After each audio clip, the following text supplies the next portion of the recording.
Good Tuesday morning, guys. My name is Jerry Miller, and thank you kindly for joining us on the Jerry and Jerry Show, a program about Virginia, ACC, and college sports in particular that features a man who needs very little introduction, the Virginia Sports Hall of Famer, Jerry Hootie Ratcliffe. Whether on press row, whether at the Virginia Sports Hall of Fame, a golf course near you, Hootie has become a household name, and I thoroughly enjoy chatting with him every Tuesday morning about topics that are passions of mine, UVA sports in particular. Before we get into the nitty-gritty, before we unleash the Virginia Sports Hall of Famer, why don't we highlight our glue guy? Every team has a glue guy, and our team's glue guy is Judah B. Whitcower, a man that keeps the engine running in the right direction. Who are some glue guys? This is a good question for Hootie. Judah, why don't we go to the studio camera in the two-shot?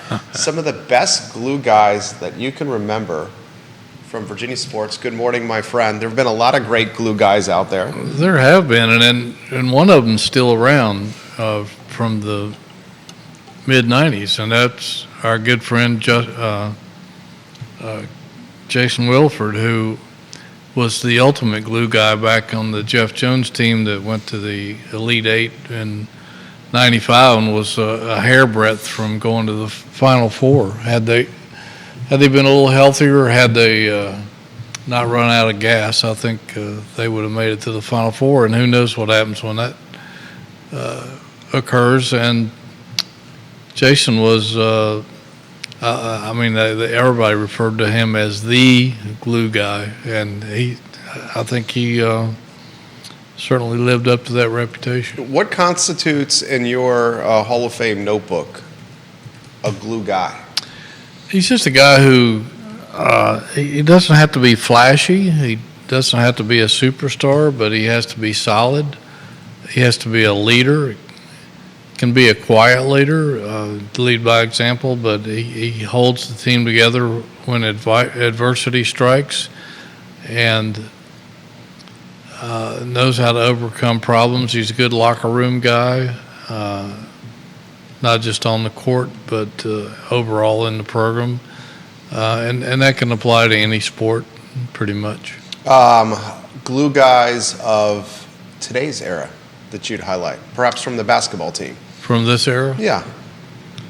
Wow. Let me think about it a little bit. Who would you call the glue guy from the 2019 National Championship? Maybe Mabedi? Kihei? I guess Kihei was a freshman on that team. Kihei was a freshman, so it would be hard to expect. I think Ty Jerome was one of those guys, even though he did have flash to his game and all that, but he was a guy that wasn't afraid to get in the other players' faces and tell them what needed to be told. Good locker room guy, good on-the-court guy, good leader. Probably natural leader since his dad was a coach and picked up a lot of that from him, I think. But I would say that he might have been the glue guy of that team. I had to think about it a little bit more, but certainly he was a key member of that basketball team. One of our favorite viewers and listeners, Renee Pettiford, says, Hootie is right. Ty Jerome was the glue guy on that 2018. She would know. She follows Virginia basketball like a hawk. She follows it extremely closely. If you're looking at today's roster, it's a completely reimagined roster. Yeah, it really is. Who's the glue guy on this basketball team? And we will ask the question, where's the firepower going to come from? We'll talk football. We'll talk the storylines to follow in the summertime. And yes, we'll even talk name, image, and likeness. Who's the glue guy in the roster for basketball today? I would probably say Isaac McNeely. He's solid in every aspect of what you would expect from a player in today's game. Not only is he good performer, but I think he's a leader. I think he can tell people things that not everybody can say to another player. I think he can do it, and either forcefully or gently, depending on how it needs to be expressed. And I think he's just a guy who fights, never gives up, and sets good examples and good on and off the court.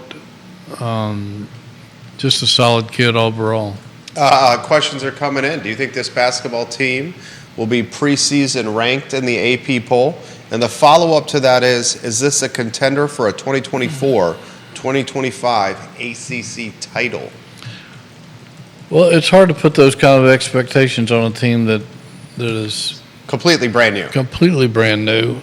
Good. That's a good expression. I don't know if they will be ranked in the top 25 preseason. They probably should be. Last year, I'm not sure that they should have been when they were. That team hadn't really proved anything and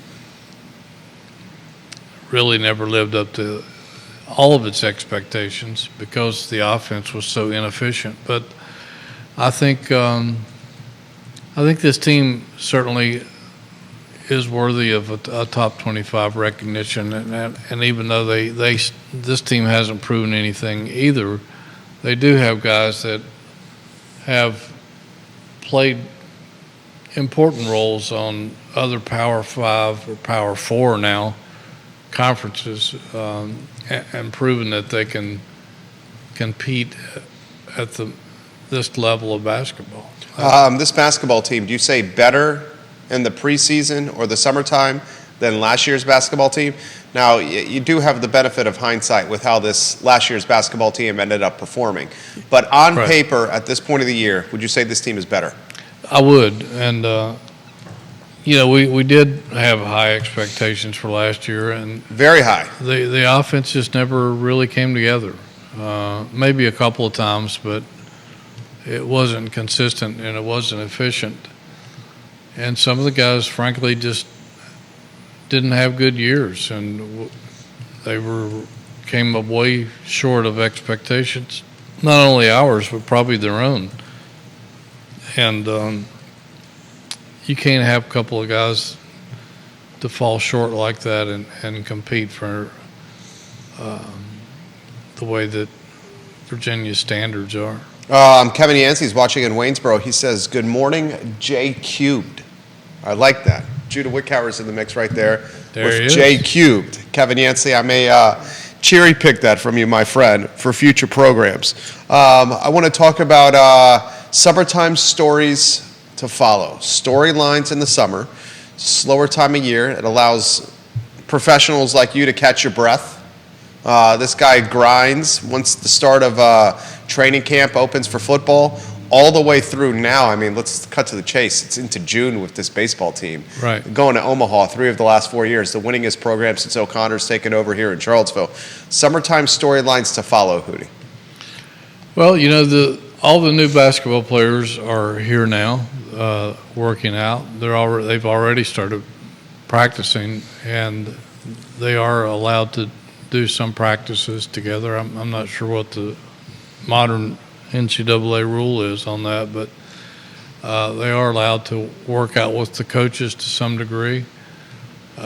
So Tony Bennett's already getting a close-up look at how these guys can work together and get an idea of what their skill set is, even though I'm sure he had a pretty good picture of that in his mind to begin with. And the recruiting trails are heating up in all the sports. Football just got 3 commitments within a 2-day span.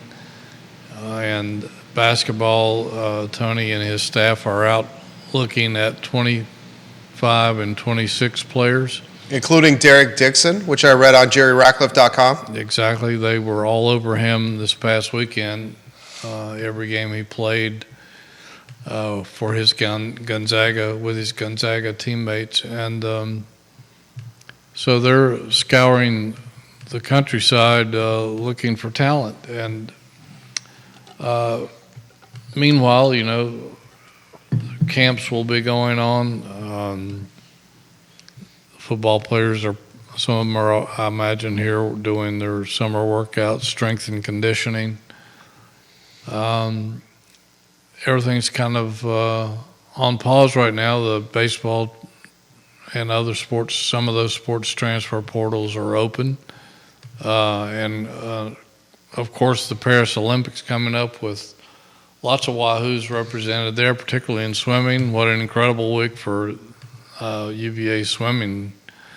They've got 5 women, I think, which I think is a quarter of the Olympic team. It's amazing. And the kid from Crozet, Yeah.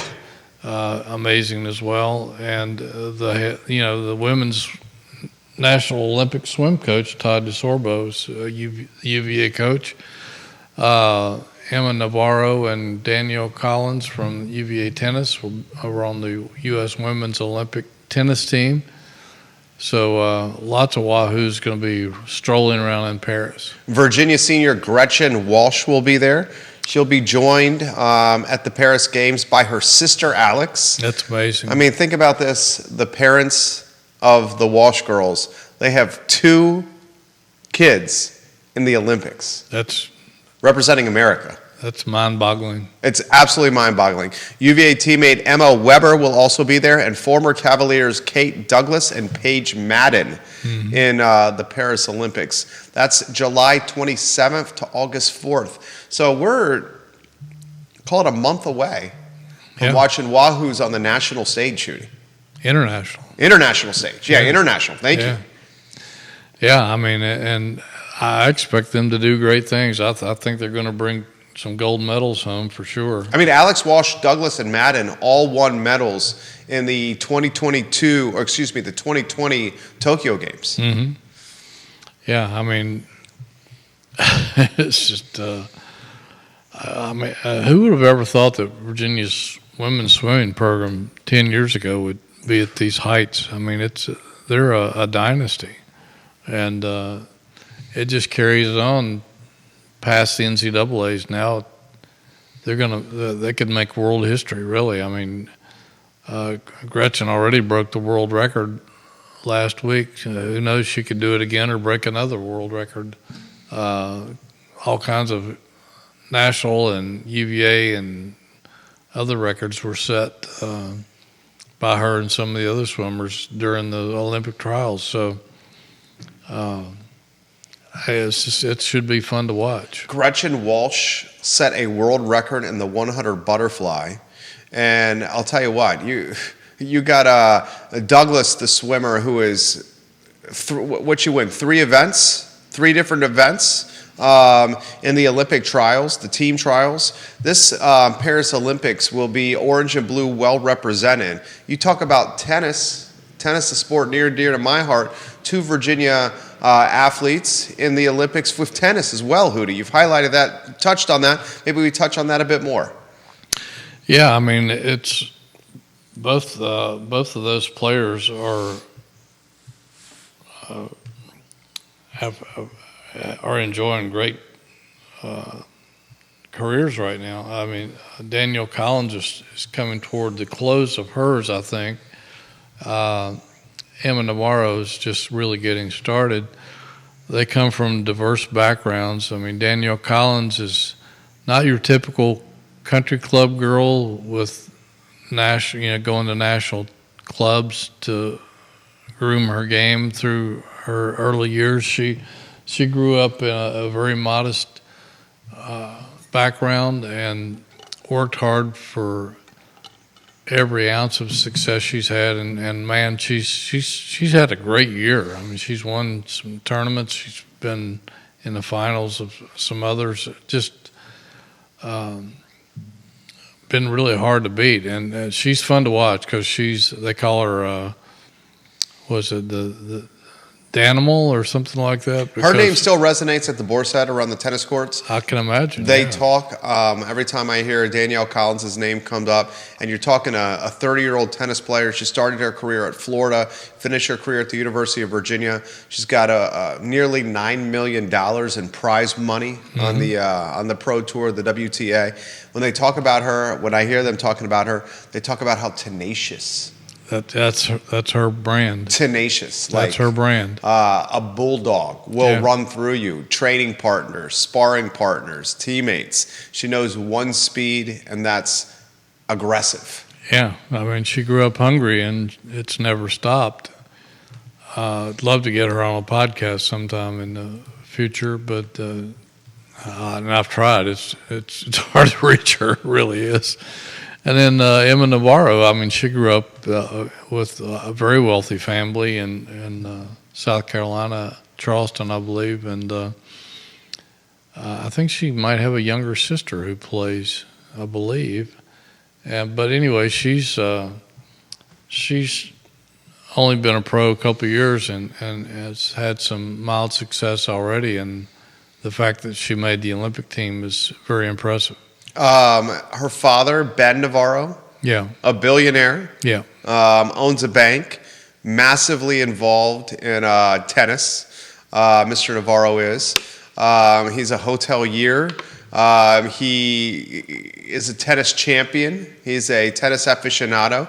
Navarro, Emma, is, as Hootie said, starting her career 23 years old. This is someone I've seen play not only at the University of Virginia, but at the Boar's Head Women's Tournament. She is, nearly $2 million in prize money. And both Navarro and Collins will represent the University of Virginia in the Paris Olympics. So impressive. truly is. I mean, Virginia's had a lot of Olympians over the years in swimming, some in track and field. I don't know that they've ever had any tennis players before, but it's nice to see that expanding. But yeah, it's been cool watching some of these people. I think rowing, they've had some gold medalists, I believe, in rowing.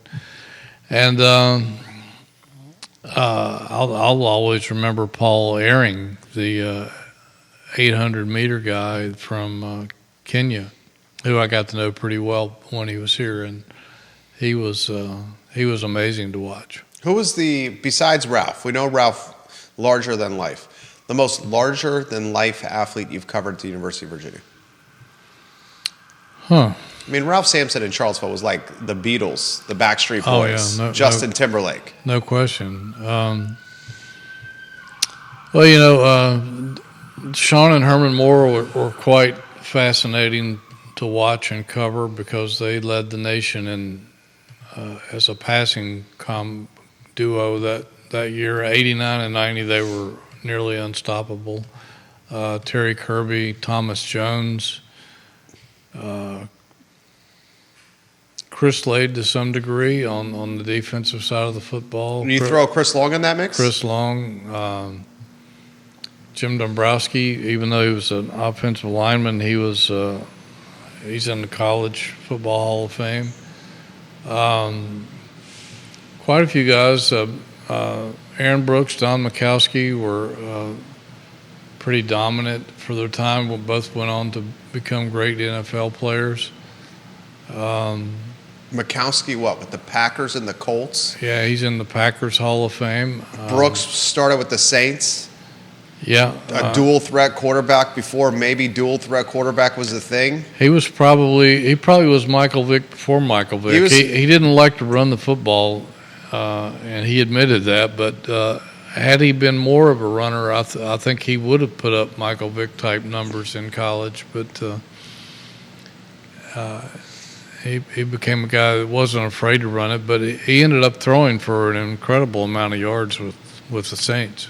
Viewers and listeners, let us know your thoughts. We'll relay them live on air. This is a very good one that's come in. First, we'll get to this comment from Waynesboro. Not sure where he's from, but how about the 16-year-old sprinter qualifying for Paris from America? That's a fantastic story to follow, Mr. Yancey. This is a good one for Hootie Ratcliffe. What's the storyline you're following the closest when it comes to Virginia football? Then William Brown, I got you on deck with your comment, my friend.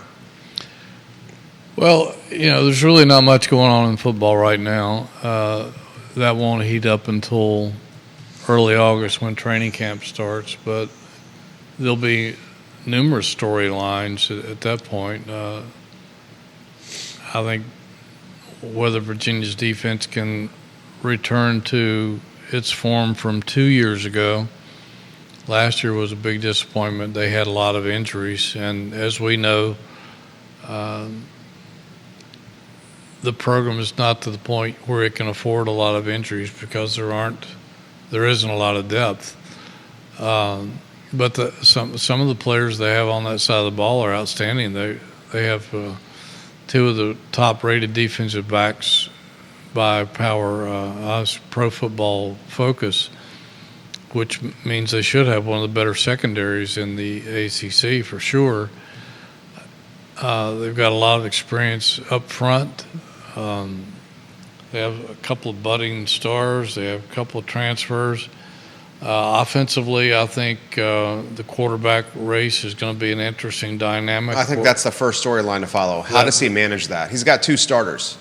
He has two starters. Is it platoon? Is it one guy, his job, one guy's the clear-cut backup? I don't think it'll be a platoon situation. No. I think somebody will win the job in training camp and keep it unless they're injured or just not having a very good game, and he knows he has somebody else who can come in and get the job done. So it'll be interesting to see how that works in training camp as to whether Musket, who owned the job last year, only lost his job because of injury but got it back, then lost it again because of injury. Whether that's still going to be the case or if it's an open competition and the best man wins, which could go to either guy. It'll be interesting to see how far the youngster has come with a year under his belt of experience and now a second spring and a full summer to work with his receivers. And the offensive line is certainly going to be a big story. They returned pretty much everybody, but they still have to prove that they can. It's a big but. They can protect those two quarterbacks and punch holes in the defense, and I think that's going to make or break this team this season, whether the offensive line can get the job done. 100%. 100%. I think he hit it perfectly. Storyline the fans care about because it's the position is who's your quarterback. This quarterback spot is going to drive the team in a lot of ways. You got a guy that's experienced, that's a game manager, that likes to be the self-proclaimed point guard of the offense.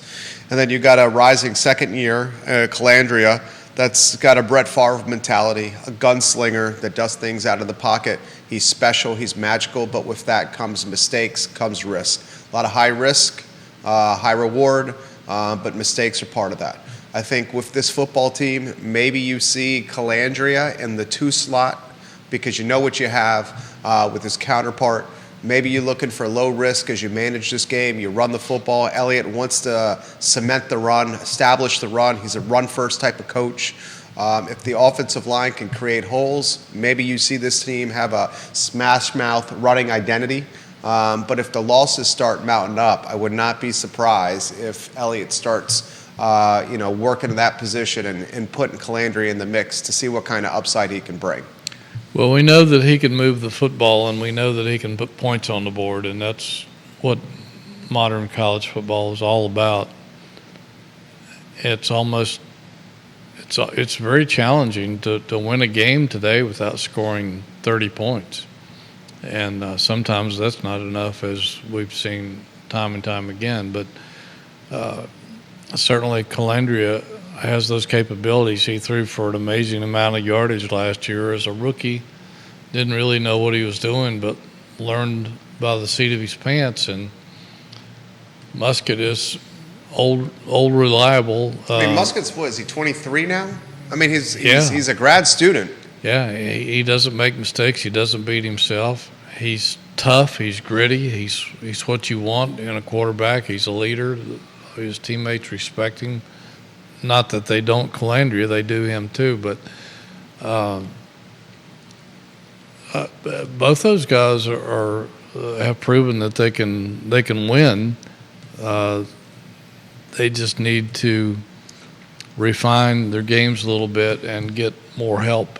Why'd you shoot down the platoon, quarterback by committee? I just don't think that works real well. I think it's a position where you need a guy in there and who can get into a rhythm and feel the game. The old saying is if you have more than one starter, you don't have a starter, or something like to that effect. I think there's some truth to that. It has rarely worked out well. I just think that it's more cohesive for the entire offense if you've got the same guy in there for most of the game. This certainly doesn't mean you can't switch if one guy's having an off day or something, but I think it's a better method toward winning football. If you look at most of the teams that are successful, they've got one guy in there, and again, he doesn't come out unless he's injured or just having a really bad day. What's your gut tell you the starter will be in week 1? Wow. I think it depends on how they treat training camp, if it's an open competition or if it's just back to the norm where Musket was the starter last year with the exception of when he was injured, and if that carries over to the fall or not. I don't know. We haven't posed that question, I don't think, with Tony Elliott. Probably should have in the spring, but we didn't. And I don't know. I think if it's an open competition, it's going to come down to the wire. Both these guys are gritty, and they're going to fight. They both have their own strengths, which are somewhat different. So if it comes down to an open competition, I don't think we may not find out until the last week of training camp. How would you characterize this team going into camp as far as it sees itself and as far as media sees the team?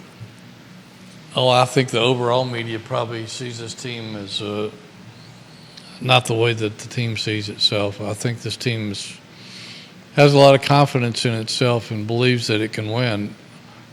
The media wants to see it prove that it can win before it will believe that they can compete. Not really compete, but that they've got to learn how to win. We keep saying that, and it's something I learned covering George Welsh years ago. 'Cause the first couple of years, he was talking about how this program doesn't know how to win, and they had to learn how. And that's when you eliminate the silly mistakes that beat yourself, and that's what kept this team out of a bowl game last year, and kept them under expectations, was making needless mistakes that made the coaches want to pull their hair out because some of them were forced errors, and some of them were just needless. A lot of penalties, a lot of turnovers. Didn't get a lot of turnovers, and had trouble scoring in the red zone, if I recall. Didn't really establish a running game that it could rely on. Too many interceptions. Things like that. They just kept shooting themselves in the foot, and they probably should have won at least 2 or 3 more games Easily. than what they did. Easily. At least they lost 6 games by a combined 17 points. Yeah. This team, a lot of folks, we realize, a lot of folks realize this, but this team very well could have been a bowl team. This very well could have been, yeah. Could have been a team that finished with a 500 record. Yeah. Could have been. You'd be playing in one of the cold weather bowls, but that's okay. You got to start somewhere, and that would have been a major success for those guys. Would have been a completely different storyline going into the year with Tony Elliott's job. Tony Elliott might have been coach of the year. That's what I'm saying. Made a bowl game last year. Yeah. And they weren't that far away. They showed that they could compete with some of the better teams in the league. They had Louisville beat on the road. They beat Carolina on the road, which was undefeated and ranked number 10 in the nation. And they kind of gave other teams a blueprint on how to beat Carolina because the Tar Heels were never the same. They were average after that. Yeah, they were never the same after that. Say with the quarterback play. Yes. They could have beaten NC State, who was obviously a bowl team. Could have beaten Boston College. They just they competed well against most of the teams they played against. They just kept making mistakes that killed them. Comments coming in. Chad Wood, a diehard Virginia fan watching the program. What you love about Calandria is what you dislike about Calandria. Turn down the turnovers and he will be fine. However, risk-taking is what makes him so fun to watch. And he highlights the schedule does not do this football team any favors. Hootie's been very quick to highlight this schedule. I think some of the language you used, I don't understand the schedule. I don't. And some of it was probably made before Tony Elliott got here, and maybe some of it maybe even before Bronco got here. But my philosophy, and I've covered football so closely for all of my career. It's one of my passions, and you can't help but notice that programs that have fallen to Virginia's level of the cellar or near the cellar in the ACC and in other leagues, but particularly in the ACC, if you'll notice, the way you rebuild a program is not going out and taking on the giants of the college football world, like opening up at Tennessee last year, for example. That was absurd. You knew you were going to get killed. Yeah, you got some money out of it, but you knew you were going to get killed. That was going to strip what confidence maybe you had going into the season. You had your starting quarterback injured. In the first game. Early in the first game, if I recall. You do like Wake Forest did. You do like Duke did. You do like NC State did. You start playing, you find the worst teams in Division 1A or FCS, and you play them routinely until you get over the hump and you win 6 games a year and you go to a lousy bowl game, but it's still a bowl game, and that's what attracts players, and it helps elevate your recruiting, and it gives you more visibility. It gives you more practice time. It gives your team confidence. You don't have to go out and take on the better teams out there when it's not necessary. If you win all of your 4 non-conference games, you only have to win 2 conference games to be bowl eligible. So those programs have used that map to make their programs winners. And look at how many bowl games that Duke and Wake Forest have been in lately, and NC State as well.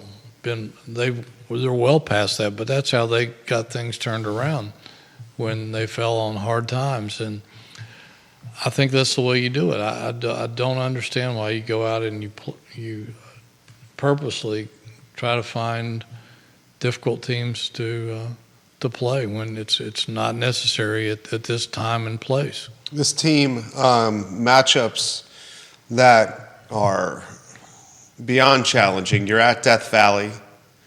You have to play your conference. Got to play games, Clemson, but Notre Dame and South Bend. Folks, get ready for SMU to be in this conference. SMU is going to come out and make a statement, and SMU has all the money in the world, to build a big-time football program. They got Louisville. That's a conference matchup. Richmond to start the season. And as Hootie has highlighted on this talk show, these first 4, call them 5 games, Richmond at Scott Stadium, Wake Forest in Winston-Salem, Maryland and Charlottesville, Coastal Carolina in South Carolina at Conway, Boston College. You may have to go 4-1, at least 3-2 in the first 5. If you're going to sniff a bowl game, perhaps save the head coach's job. I don't think his job is in jeopardy unless they lay an egg. But I mean, you're going to have to win early, and if you do, and you eliminate those mistakes, and you learn how to win, and you do win 3 or 4 games, you might be able to pull off a couple of upsets later in the season down the road and beat teams that people don't think you're going to beat. But you got to get off to a decent start. I don't know why they renewed the rivalry with Maryland at this point. Maybe down the road it would be a wiser thing, but I think you should replace them with an easy win. Coastal Carolina is certainly no gimme. Nope. Particularly on the road. Right. I would be playing 4 gimmies if I could as non-conference teams. Notre Dame, obviously, that's part of the contract with the ACC, so you don't have any choice. But if I didn't have to play anybody good right now, I wouldn't. I would play the worst teams I could find out there and get some wins and build some confidence. Comments coming in. This one from YouTube. Wahoo89 is the handle. Will Jack Greasy get more playing time this year? It seems like every time he touches the ball, he gets positive yardage. Well, it's certainly possible. It's not like they have a lot of established running backs back there. Kobe Pace is clearly the favorite to start. He started at Clemson. He didn't have the season people expected last year, and part of that probably fell on the offensive line because, again, there's nowhere to run at times. But other than Kobe, there's not a lot of other guys with experience. So I would think playing time is wide open for a second guy. And if he gets the job done in training camp, I would expect him to get a chance. 100%. I expect him to get a chance as well. You want to talk about the recruiting class? We could do that, yeah. Those comments are coming in on the recruiting class. Yeah, they've... And Trey Barham watching on LinkedIn. We appreciate you watching the show, Trey. They have 15 commitments as we speak, unless they've gotten somebody today that we're not aware of at this point. But three commitments in the past couple of days. On Sunday, they got Davin Chandler, a 6'2 safety from Berlin, Maryland. Committed after his visit. He's another 3-star. Just about all their guys are 3-stars, which is fine. He's the number 54 safety in the class nationally, and the number 19 overall prospect out of the state of Maryland. Decent set of schools were after him. West Virginia, Boston College, Air Force, South Florida, Army, East Carolina. He played both ways in high school, defensive back and wide receiver, plus he was a punt returner. The other kid that was, I think, the 5th, maybe, the 5th in-state commitment, which is something to celebrate. It's important, yeah. The second, I think, from Matoka, which is good. Get some guys out of that Richmond area where there's been some really good football players developed in recent years. Montino Williams, 6'3", big corner, 6'3", 207 pounds. It's nice to have big corners. From Chesterfield's Matoka, also a 3-star. His list of schools were fairly impressive as well. He picked Virginia over Pitt, Minnesota, JMU, Coastal Carolina, Old Dominion, East Carolina. As a junior, he had 4 interceptions, 5 passes broken up, 36 solo tackles, rushed for nearly 1,000 yards and 10 touchdowns, and had 22 receptions for 375 yards. So both these guys are very athletic and can play. Yesterday, we're still trying to learn more about this commitment. he's somewhat of an enigma in that he's a 3-star, but he chose Virginia over Georgia, which is right in his backyard. Right. He's from, I'm not sure how you pronounce this. Maybe one of the readers can correct me, or you may know yourself. I don't know if it's Dacula, Georgia, or Dacula, Georgia, or some other pronunciation. You got me, Hootie. I don't know. And I'm not sure how to pronounce his first name. It's Sichan, so I don't know if it's Sikhan or Sishan, or I'm not really sure. His last name is John, so Sikhan John, perhaps. 6'2", almost 6'3", 300-pound defensive lineman. The number 107 defensive lineman in the nation. 98 by 247. 104th prospect in the recruiting-rich state of Georgia. He also had offers from Maryland, Boston College, Louisville, Tulane, Appalachian State, and Georgia Southern Georgia State. He had visited Virginia 3 times, including this past weekend, and decided to commit afterwards. It's been hard to find out information about him at this point. We're trying to get a hold of his coach. Couldn't get a hold of him last night. But we're told he has good hands for getting off blocks. He's starting to mature physically. At 6'3", 300 pounds, he could become a monster. Strong lower body, which is a good frame for stuffing the run. And he squats 635 pounds and has a 30-inch vertical, so he's pretty athletic for his size. But that's 3 decent players, 3-star guys who were offered by other pretty good schools. They're certainly climbing up some of the recruiting rankings. Yeah, rankings. The last I looked, I think they were around number 40. Yeah. That was before this influx of players, I believe. So could be higher now, and that's because we were worried about that. Major improvement over last year when Yeah. they were in the 80s by Right. some of the services. But yeah, they're showing some signs of life in recruiting and waking up in the state of Virginia a little bit, which is major. I think 5 in-state recruits. I think there were totals of 2 or 3 years where Broncos staff couldn't sign a combined 5 in-state recruits. So that shows that they're making some inroads back within the Commonwealth. Especially after the debacle in Scott Stadium against the Virginia Tech Hokies, where Yes. we all feared that this was going to have significant and long-lasting in-state recruiting impacts. True. Mr. Chad Wood pushes back slightly and wants your thoughts on Coach Elliott's security, even if he does not make a bowl. You feel he's secure in that scenario?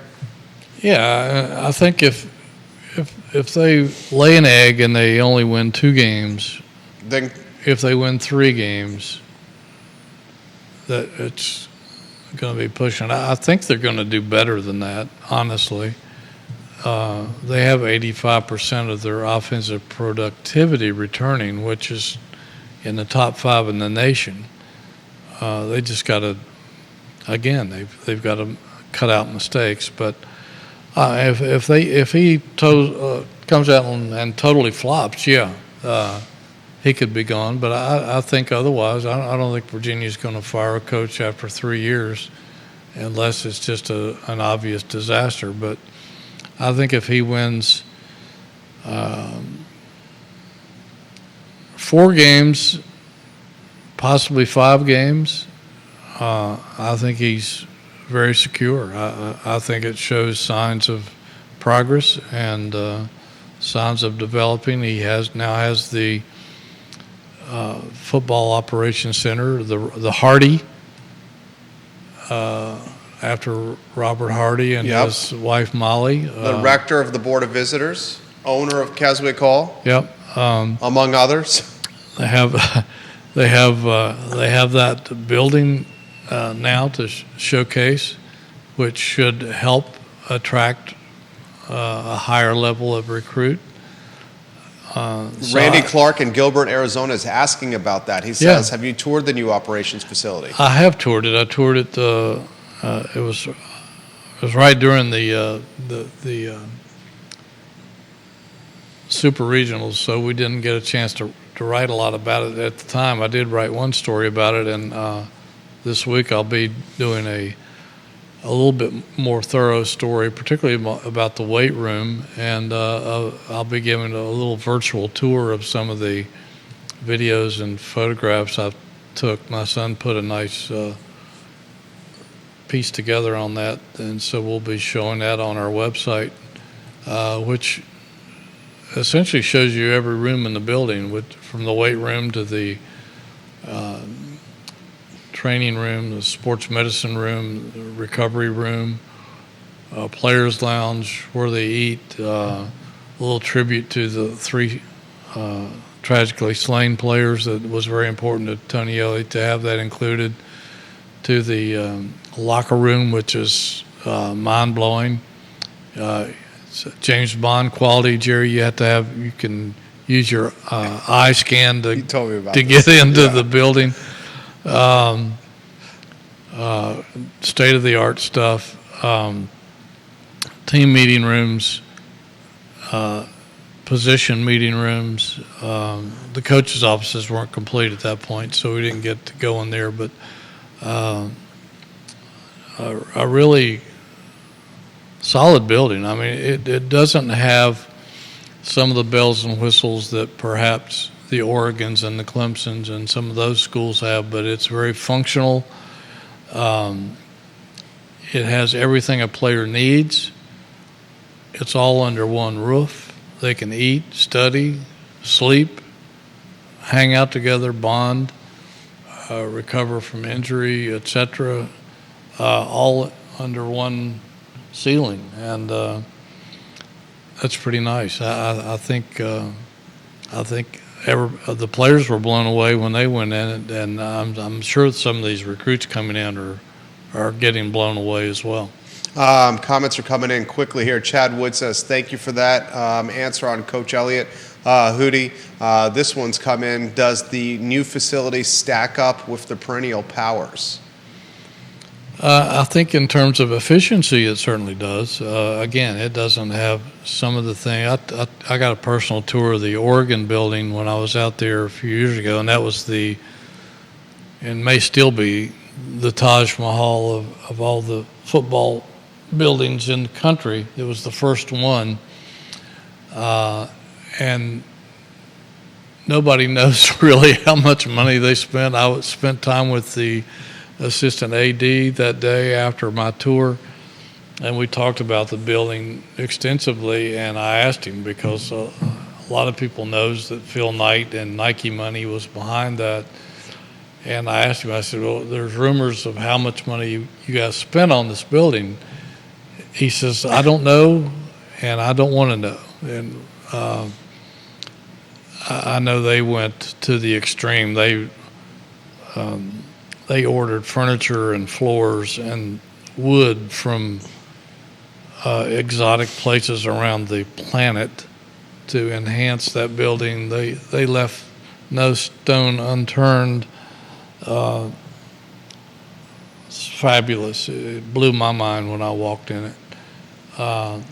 Clemson has all kinds of things, like a barbershop and a putt-putt course and a slide, I think, that the players slide from one floor to the other like a sliding board or something like that. But, and I think Dabo said that,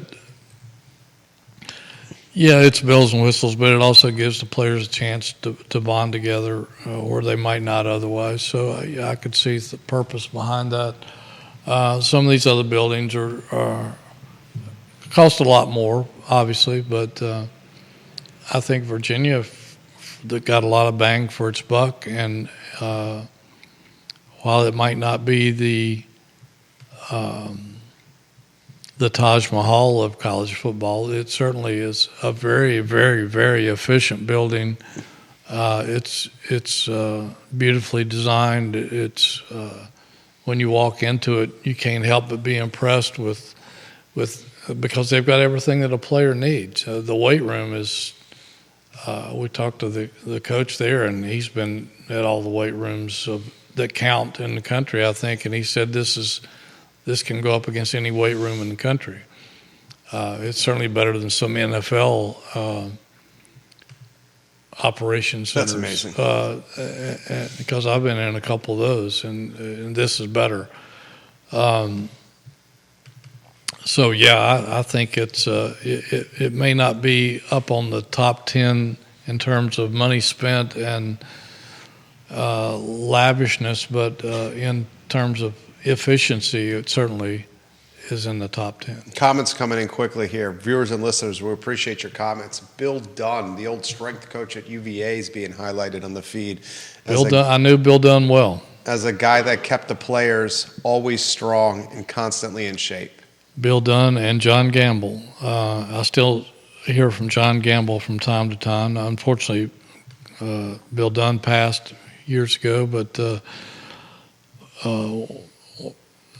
fascinating stories about both of those guys. And back when I used to travel with the team back in the day, a lot of times I would be sitting between those two on an airplane, and when they served the meals,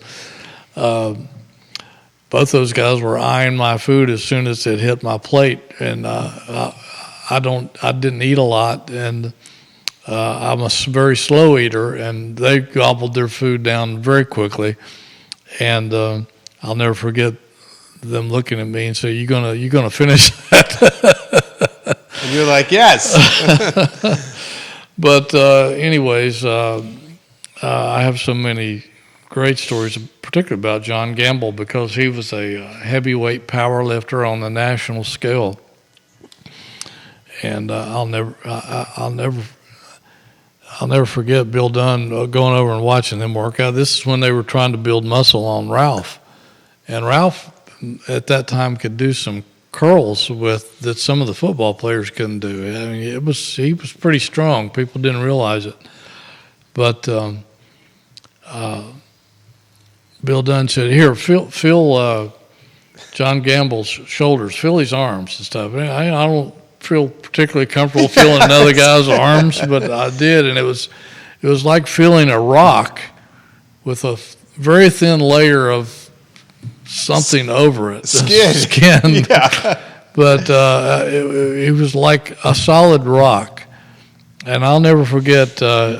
Talking to him, I think he was in Houston one night before the national competition. He was defending his national heavyweight powerlifting championship, and he had to make weight. I think had to be,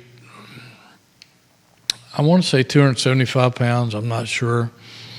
This has been a long time ago, but he had to somehow lose 3 pounds that night, and it was like 7 o'clock at night, and he had to lose the 3 pounds overnight, and he wasn't eating. He was, I think, drinking as much water as he could. And I said, "John, how in the world are you going to do this?" He had like 0% body fat. How are you going to lose 3 pounds? I know. He had his room turned up to like 110 degrees. He had the shower on hot, letting the steam envelop the entire room. And apparently he sat in that all night long and made his weight. And he ended up winning the championship. I had a little ditty in Sports Illustrated about him doing that, but that I wrote. But fascinating guys. But getting back to the point, football players spend more time with the strength coaches than they do their own position coaches, right, and certainly more than the head coach. So they develop really strong relationships with strength coaches, and it's very important that they get along. And players loved Bill Dunn and John Gamble. And even when John went on to the Miami Dolphins, I went to see him a few times. The Dolphins players loved him as well. So it's a very, very important dynamic of any football program. That's why I love this show right there, what you just did.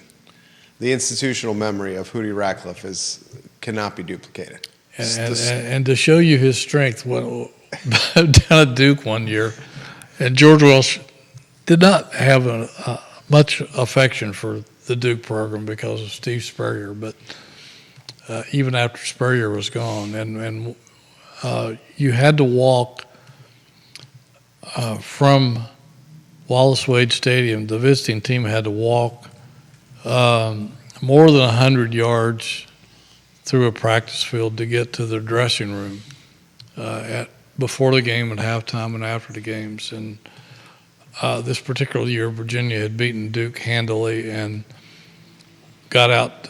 The media got out. We got out of the press box and got down to the locker rooms, and the locker room doors were locked and chained, and they couldn't get in, and they couldn't get anybody from Duke to come and open the doors. And so John Gamble, with his incredible strength, kept pulling on the door until he opened it. No way. Yes, way. I wouldn't have believed it if I hadn't seen it. He ripped that door open with his bare hands, and that just shows you the power of how strong that guy was. It was unbelievable. Unbelievable. Yeah. Unbelievable. Hootie Ratcliffe. Throw this to you here. Hour flies by with this man. Basketball and the firepower. A question came in before the show for you. Different topic off football. Yeah. We'll get to the viewers and listeners. Where's the firepower, the scoring going to come from? Well, we'll see. I think McNeely is probably going to be somebody they rely heavily on, even more so this year than in the past. I think it'll be fun to watch to see what changes he's made in his game. Last year he tried to add a little bit of to his repertoire, and the fact that he would do the pump fakes, and any three-point shooter worth his salt is going to add a good pump fake to where he can draw guys up and either get fouled or get them up in the air and drive past them and get a closer shot. And he worked on that some last year, and it was effective at times. It was effective, yeah. I expect it to be better this year. Me too. I think his three-point shooting is only going to get better. At some points last year, he led the nation. I think he'll have the luxury of having a little bit of pressure taken off of him this year, because I don't think there's going to be any guys on the floor that other teams are going to leave unguarded. Which we saw last year. There were times on offense they were playing 3v5. Exactly. I don't think that's going to be the case this year. I think guys like Christian Bliss will make them pay. I think T.J. Powers primed to break out. T.J. Powers will be effective the inside. Duke transfer. I think Buchanan will be a more effective inside scorer. I think Buchanan, speaking of the weight room. The kid from San Diego State, whose name escapes me at the moment, I think he's going to add some firepower on that front line.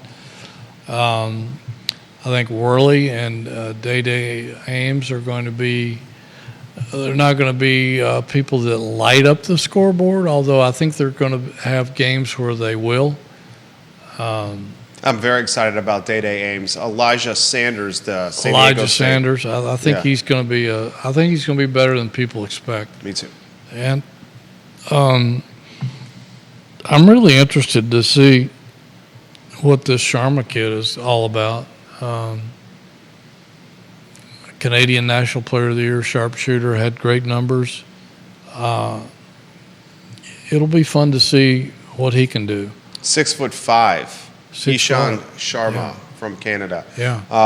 They got a lot of talent on this roster. Yeah. I'm very excited about Day-Day Ames. I am too, and I think Christian Bliss is going to be fun to watch. And I think Tane Murray is going to be a lot more dangerous this year. He showed signs down the stretch last year that he can be a guy that from time to time can score 8 to 14 points and at key moments. And with the other guys that he's going to be surrounded by, I think this team, they're probably not going to have a lot of guys that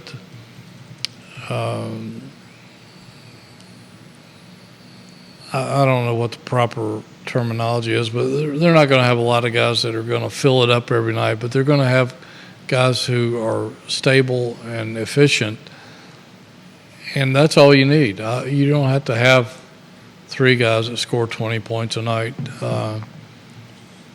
I think they're going to certainly have that many nights, and maybe even more. But I just think this is going to be a highly efficient offense that's going to be hard to guard because there's going to be a lot of guys who can attack you, and you can't leave anybody unguarded. Any NIL commentary you want to get out there to close? Has it improved? I mean, I'm seeing it left and right on the feed prior to the show, during the show.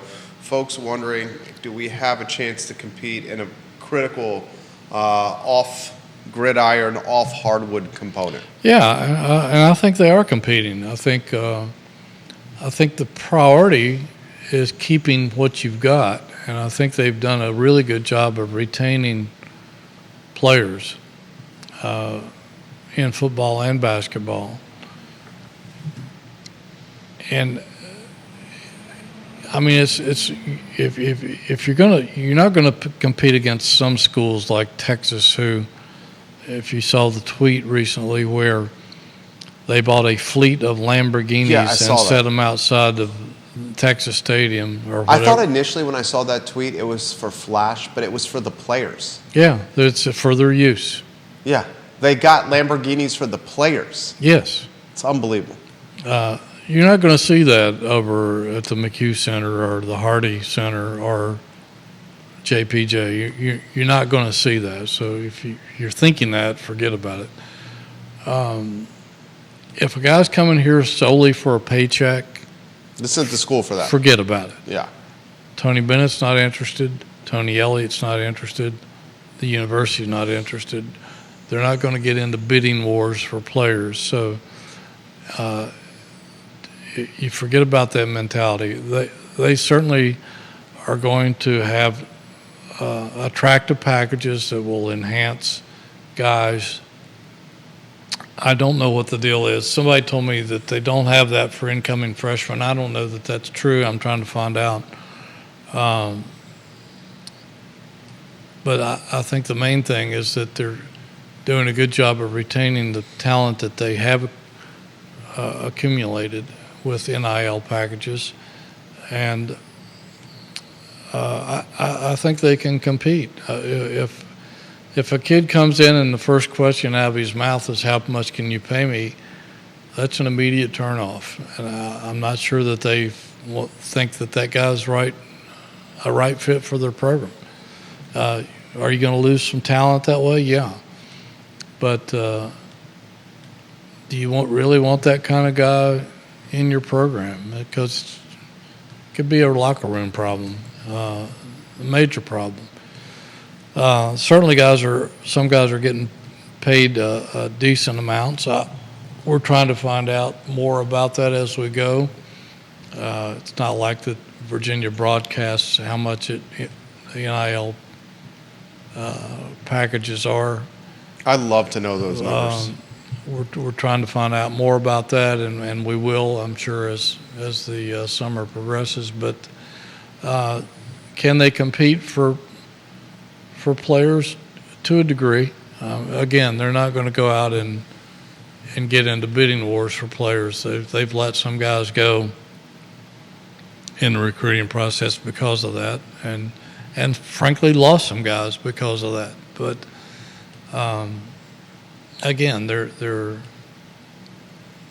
they say they're doing it the right way. They may have to adjust that as we go. I don't know, but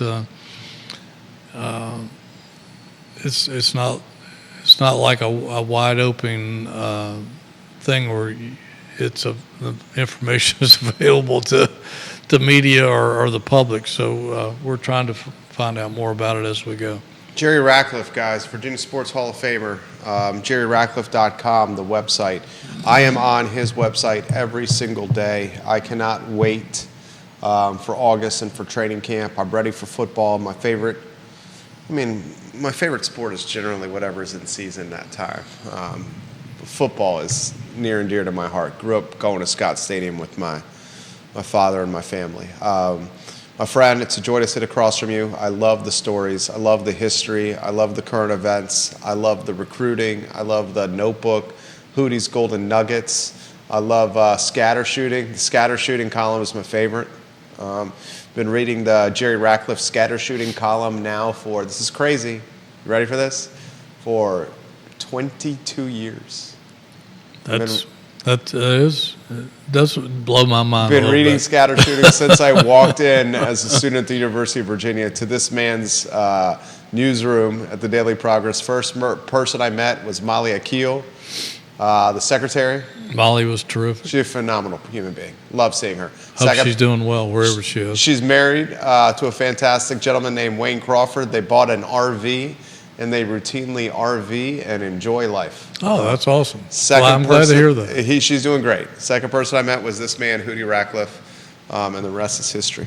Great show. I love our interaction, and not just our interaction, but the interaction with our viewers have great questions. Viewers. They're a very intelligent audience. Yeah, very intelligent audience. Mr. MVP, Mr. Consistency. He is the glue man. Judah Wickhauer behind the camera. We love Judah Wickhauer. Props to you, Judah.